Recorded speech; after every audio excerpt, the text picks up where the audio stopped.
મારું નામ દલસુખભાઈ છે અને મારી ઉંમર 55 વર્ષ છે.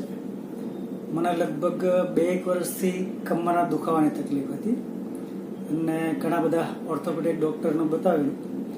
દવા આપે, મહિનો 2 મહિના સારું રહે, દવા બંધ કરું તો પાછો કમરનો દુખાવો ચાલુ થઈ જતો હતો. એમાં સંબંધી દ્વારા જાણવા મળ્યું કે ડૉક્ટર કોશિયા પાસે ટ્રીટમેન્ટ સારી છે, એટલે એમની પાસે મેં ટ્રીટમેન્ટ કરાવી અને લગભગ મહિના દિવસની અંદર કમરનો મોટાભાગનો દુખાવો બંધ થઈ ગયો. અને આ કમરના દુખાવાની સાથે સાથે મને જે આંખની તકલીફ હતી કે જે આંખની અંદર તીખીમાં સોજો આવી જતો હતો, હવે આ તો બાયપાસ છે એટલે કે બાય પ્રોડક્ટ થઈ. કમરના દુખાવાની સાથે એમને આંખની પણ ટ્રીટમેન્ટ કરી, પણ એ ધારા બારનું રિઝલ્ટ એમાં મળ્યું.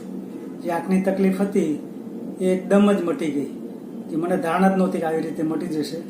પણ એ કમરની સાથે સાથે આંખની ટ્રીટમેન્ટ પણ એમણે કરી અને એને લીધે આંખની એકદમ સારી રીતે ટ્રીટમેન્ટ કરવાથી અત્યારે એકદમ આંખમાં સારું થઈ ગયું છે. અને આ જે ટ્રીટમેન્ટ કમરની કરી એ ન્યુરોકાઇનેટિક થેરાપીથી ટ્રીટમેન્ટ કરેલી, તેનાથી ઘણો સારો ફાયદો થયો છે.